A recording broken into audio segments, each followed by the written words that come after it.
External direct product heading डाल दिया। देखो let G be a group and let capital A and capital B are two subset of group G.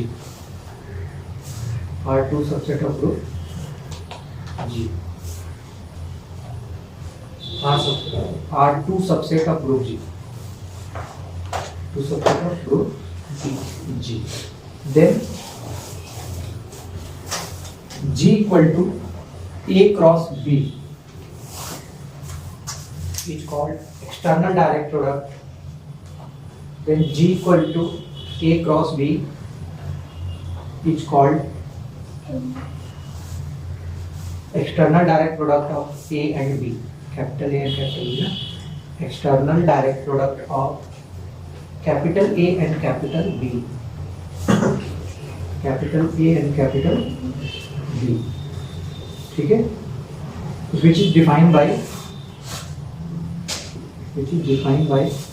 कुछ इस तरीके से है कि आपका जी में क्या होंगे, आपका एलिमेंट ए बी होंगे क्योंकि क्रॉस प्रोडक्ट है, तो जहाँ पे A belongs to A and B belongs to B.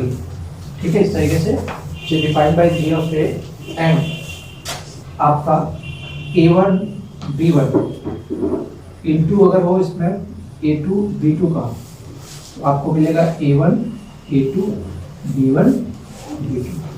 ठीक है, इस तरीके से आपका डिफाइन हो। तो जी को क्या बोलेंगे अपन, external direct product of A and B. यहाँ पे ए और बी ग्रुप भी हो सकता है, सब ग्रुप भी। ठीक है, तो जी आपका मिल रहा है ए क्रॉस बी के बराबर, तो ए और बी क्या हो सकते हैं, ग्रुप में भी हो सकते हैं, सब ग्रुप भी हो तो तब भी हो सकता है उसका। अगला है internal direct product.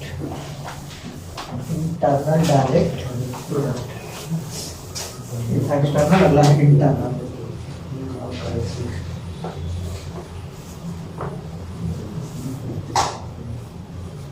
Internal direct product लिखो, let capital H and capital K are two subgroup of group G.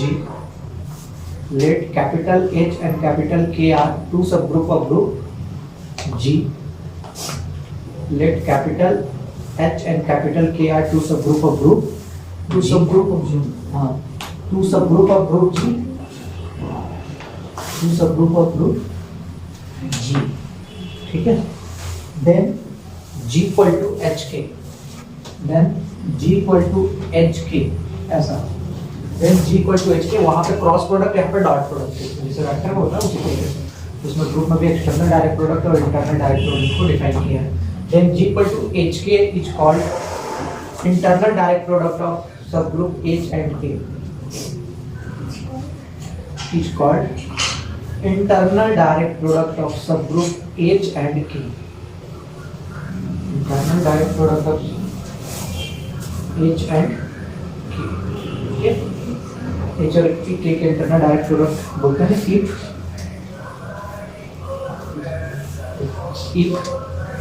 each element of H,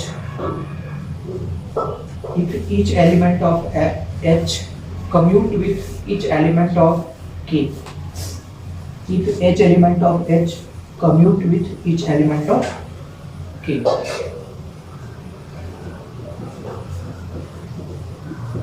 commute with each element of K, that is mathematically लिखना। अभी तो लिखे ना if करके उसको first point मान लेना। फर्स्ट पॉइंट है आपका, उसको डेट इज क्या बोल रहा है कि each element of H commute with each element of K. Let small h belongs to capital H and small k belongs to capital K such that, mathematically इसको लिखेंगे तो h k equal to k, commute कर रहा है h k equal to h। ठीक है, for h belongs to h के लिए and for k belongs to capital K। आपका ऐसा है, that is I. Let small h belongs to capital H and small k belongs to capital K such that hk equal to kh, for h belongs to capital H और h छोटा है। हाँ, element है, यहाँ पे small h belongs to capital H, small k belongs to capital K। ठीक, second point लिखना, each element of G, each element of G, G मतलब ग्रुप G ना, each element of G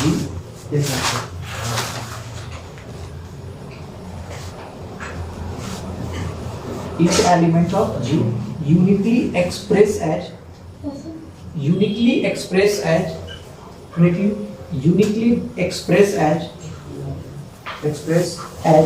capital H. A product of an element of H and K. Product of an element of H and K. Product of an element of H and K. Product of an element of H and K. ठीक है? हाँ, capital H and capital K. Product of an element of capital H and capital K. तो आपको क्या बोला है कि each element of group G का जो भी एलिमेंट होगा वो यूनिकली एक्सप्रेस होगा किसके टर्म में, H और K के एलिमेंट के प्रोडक्ट के रूप में. ठीक है, तो अपन क्या इसका सेकंड पॉइंट का डेटिव बनाते हैं ना. मैथमेटिकली पॉइंट देखो कैसे बनेगा. Let for each G belongs to G. ठीक है, then unique element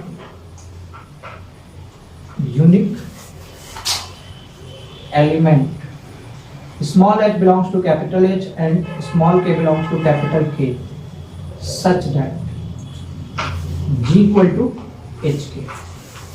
G equal to क्या होना चाहिए, HK. तो ग्रुप का जो भी एलिमेंट होगा H और K के जो एलिमेंट होगा उसका प्रोडक्ट होगा, वो भी कैसा प्रोडक्ट होगा, यूनिक प्रोडक्ट होगा.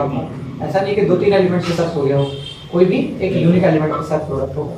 क्लियर हुआ, समझ में आया. सेकंड पॉइंट भी इसी के ऊपर थ्योरम बेस्ड दोनों. आपको इसमें दो चीजें प्रूव करना है. पहला प्रूव करना है कि H इंटरसेक्शन K क्या होगा, खाली होगा, उसमें केवल आइडेंटिटी एलिमेंट होगा, उसके अलावा कुछ नहीं. एंड नंबर सेकंड आपको प्रूव करना है कि जो G है वो आइसोमॉर्फिक होगा इसके external direct product of H से. दैट इज अगर मैथमेटिकली लिखें G is isomorphic to H cross K. ठीक है, G is isomorphic to H cross K. Isomorphic क्या होता है, पहली बार सुन रहे हो जी? हां जी, पहली बार. जिसे वो क्या सीखे थे अपन, ऑटो मार्किंग सीखे थे ना. तो ऑटो मार्किंग में मैपिंग कहाँ होता था, सेम ग्रुप में होता था G से G में. तो उसको अपन अगर 1 1 तो होमो मार्किंग हो तो उसको क्या बोलते थे, ऑटो मार्किंग. तो आइसो मार्किंग क्या होता है, अगर एक ग्रुप से दूसरे ग्रुप में हो और 1 1 तो होमो मार्किंग हो तो उसको क्या बोलते हैं हम लोग, आइसो मार्किंग. ऑटो मार्किंग मतलब स्वकालिता होता था, तो स्वयं में बताया था मैंने. और इसका आइसो मार्किंग का मतलब होता है तुल्यकालिता, मतलब एक दूसरे ग्रुप में तुल्य. ठीक है, तो दोनों सेम है, आइसोमॉर्फिज्म ऑटोमॉर्फिज्म. बस अगर आइसोमॉर्फिज्म है मतलब कि कोडोमेन डिफरेंट होगा और ऑटोमॉर्फिज्म है तो आपका कोडोमेन सेम होगा दोनों. ठीक है, तो नंबर फर्स्ट के प्रूफ देखते हैं कि H इंटरसेक्शन K क्या होना चाहिए, आपको खाली होना चाहिए, ऐसा प्रूफ करना है. तो कोई भी एलिमेंट ले लो H इंटरसेक्शन K में, तो वो आइडेंटिटी अगर बन जाए आपको क्या हो जाएगा. हां हां, इसको लिख लो theorem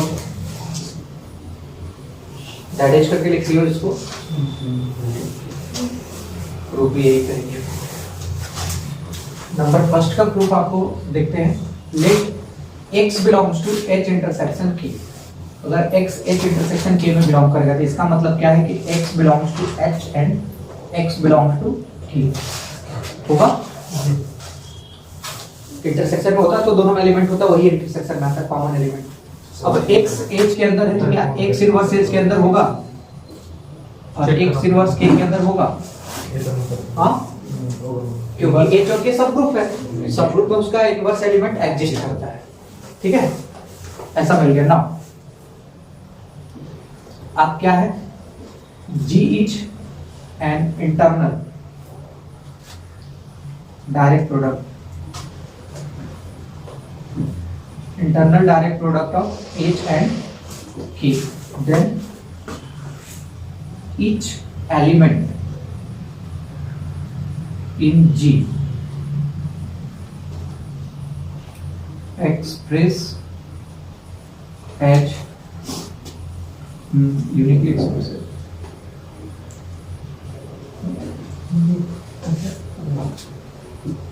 expressed product of an element of H and K. एक एलिमेंट के साथ ऐसा होता है.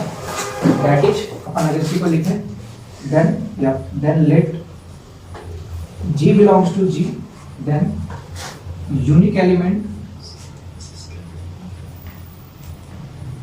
small h belongs to capital H and small k belongs to capital K such that आपको क्या मिलेगा G equal to H K लिख सकते हैं G equal to H K definition use कर रहा हूँ कुछ नहीं कर रहा हूँ तो G equal to H E K is the identity ठीक है E belongs to G identity is an identity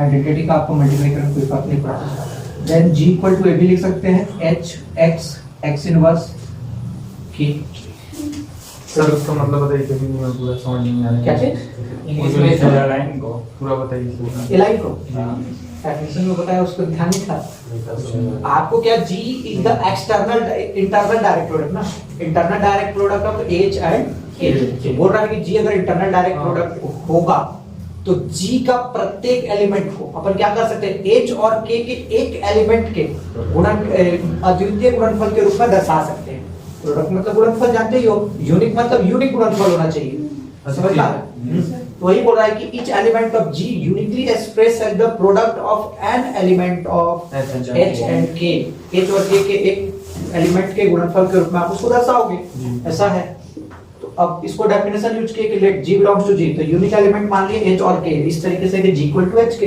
अब उसमें E ले लिया अपन आइडेंटिटी के रूप में ठीक है अब इसको अगर लिखेंगे तो ऐसा मिलेगा G इक्वल टू HX और X इनवर्स K तब यहाँ से एक चीज है कि क्या है कि आपका G यूनिक है G यूनिक है तो सीधी सी बात है कि HX इक्वल टू H मिलेगा या X inverse K equal to K मिलेगा ना नहीं सर क्या होगा नहीं मैं क्या बोल रहा हूँ कि आपका G यूनिक एलिमेंट है पहले बोला कि G को यूनिक एलिमेंट को प्रोडक्ट के रूप में दर्शा रहे हैं तो G इक्वल टू H के आया है यहाँ पे G इक्वल टू क्या मिल रहा है HX into X inverse K तो सीधी सी बात है कि HX H के बराबर होगा और A वाला K के बराबर होगा ना तो लिखना but G belongs to G is unique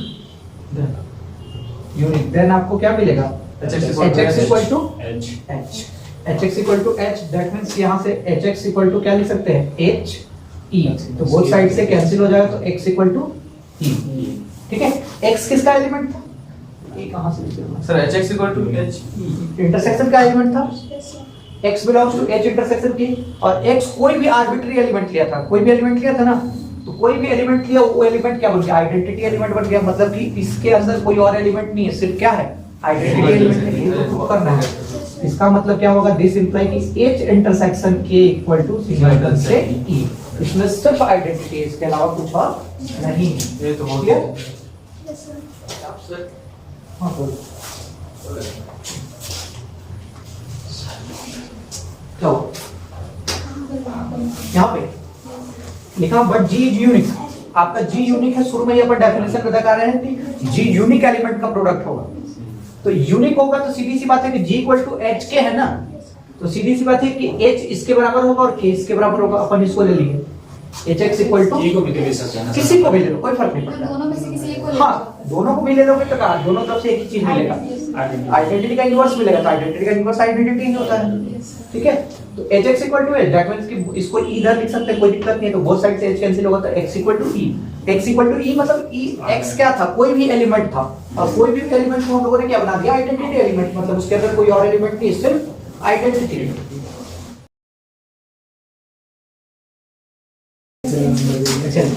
second का प्रूफ देखते हैं सेकंड का प्रूफ आपको पहले बोल दिया कि आइसोमॉर्फिज्म शो करना मतलब एक फंक्शन होना चाहिए उनके बीच में ठीक है दोनों के बीच में एक फंक्शन डिफाइन करते हैं कहां से कहां तक किसको किसको प्रूफ करना है G से H क्रॉस K ठीक है तो डिफाइन करते हैं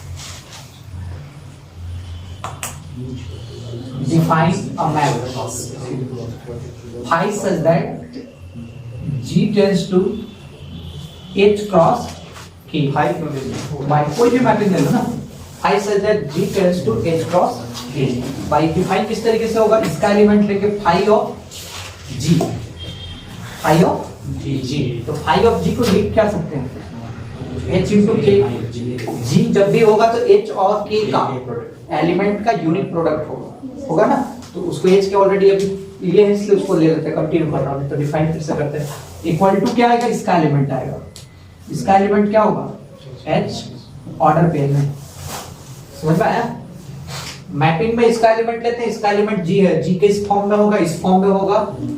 मैपिंग के बाद ए वाला आना चाहिए, तो इसका फॉर्म ऐसा होगा, एच के होगा ना, बस तो ठीक है, डिफाइन सही है, कॉमन हाँ कॉमा है ऐसा, H belongs to H के लिए, for all K belongs to K, ऐसा डिफाइन होगा मैपिंग आपका।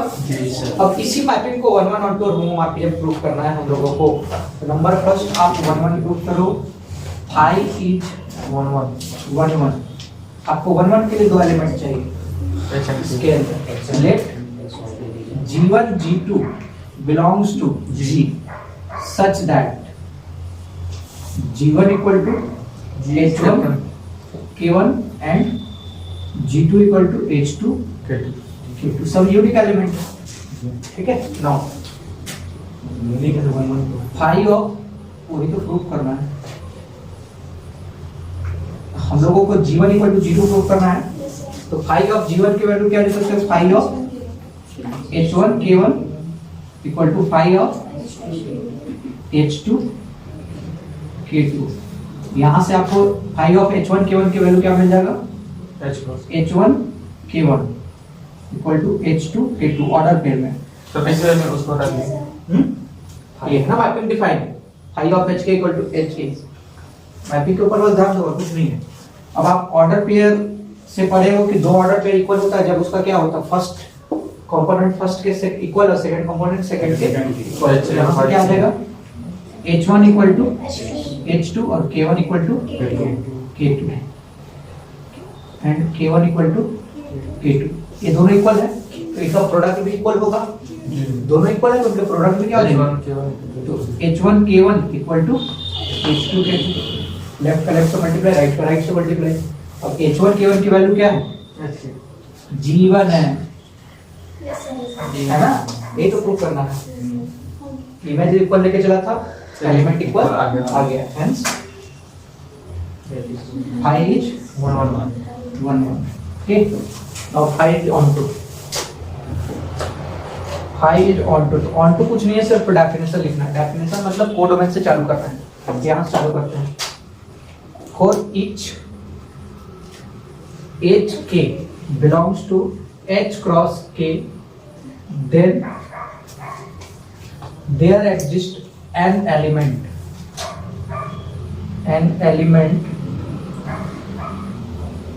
G equal to HK belongs to G such that आपका क्या मिलेगा, phi of G equal to phi of HK equal to HK, ऐसा मिलेगा। ऑटो का डेफिनेशन लिखा और कुछ नहीं, ऑटो का कुछ नहीं करना, केवल डेफिनेशन ही लिखना आपको, ठीक है। अब इसका डायग्राम बना के आपको रिप्रेजेंट करना रहता है ऑटो में, ठीक। ये आपका G है और ये आपका है H क्रॉस K। इसमें एलिमेंट जो G है, G इक्वल टू क्या है आपका, H इंटू K, ये क्या है, इसमें फॉरल है, ऑर्डर पेयर के फॉर्म में, और ये मैचिंग है आपका फाई। ये हो गया, हेंस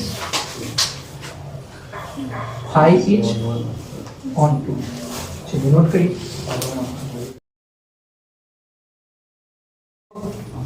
थर्ड इसमें phi is homomorphism,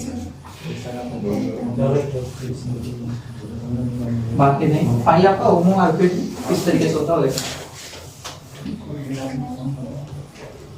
G1 into G2 ऐसा है, that is phi of G1 की value H1 K1 into H2 K2। अगर मल्टीप्लाई में है तो आप क्या कर सकते हो, अलग अलग भी कर सकते हो।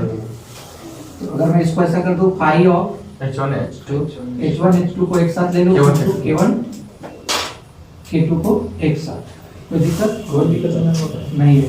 तो फाई ऑफ HK था तो उसको ऐसा लिखे थे, इसको क्या लिख सकते हैं, H1 H2 K1 K2 इस फॉर्म से, ठीक है।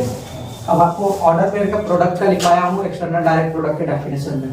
मल्टीप्लिकेशन कब आता है कि इसको अपन क्या लिख सकते हैं, H1 K1 into H2 K2, और इसको H1 K1 को क्या लिख सकते हैं, G phi of H1 K1 और इसको क्या लिख सकते हैं, फाई ऑफ H2 K2, और फाई ऑफ H1 के बाद कोई क्या लिख सकते हैं, phi of G1 phi of G phi of G3 equal to थोड़ी होगा सर। इनटू होगा जी ए चाहिए था ना, जी तो आपको क्या मिल गया, hence phi homomorphism. Phi is homomorphism. ये तो बहुत इजी क्वेश्चन। ठीक है, therefore phi is an isomorphism. Sir homomorphism में वैसे हो जाएगा। अरे तीनों को फॉलो किया, शुरू में बताया था ना, phi is an sir isomorphism, और किसी समझाएंगे दैट इज आपको क्या मिलेगा, G is isomorphic to A H cross K। कहाँ पे समझ में नहीं आया? हम लोग को दिखा ही नहीं यहाँ पे। देखो ना, G1 की वैल्यू G2 की वैल्यू, ठीक है, अगर मल्टीप्लाई में है तो इसको ऐसा सेपरेट करके दे सकते हैं, H1 H2 को एक साथ, K1 K2 को एक साथ। अब यहाँ पे H के था तो उसको H ऑर्डर पेयर में K लिखे थे ना, तो यहाँ पर भी वही कर देंगे, तो H1 H2 ऑर्डर पेयर में K1 K2। तो अब आपको पता है कि दो ऑर्डर पेयर का मल्टीप्लिकेशन किस तरीके से होता है, इस तरीके का हो तो उनका मल्टीप्लाई ऐसा होता है, इसको अलग अलग लिख सकते हैं, H1 K1 into H2 K2। समझ में आया कुछ? ये यूनिट आपका खत्म हो गया, केवल देख लेना 12-13 थ्योरम होगा, इतना अच्छे से कर लेना।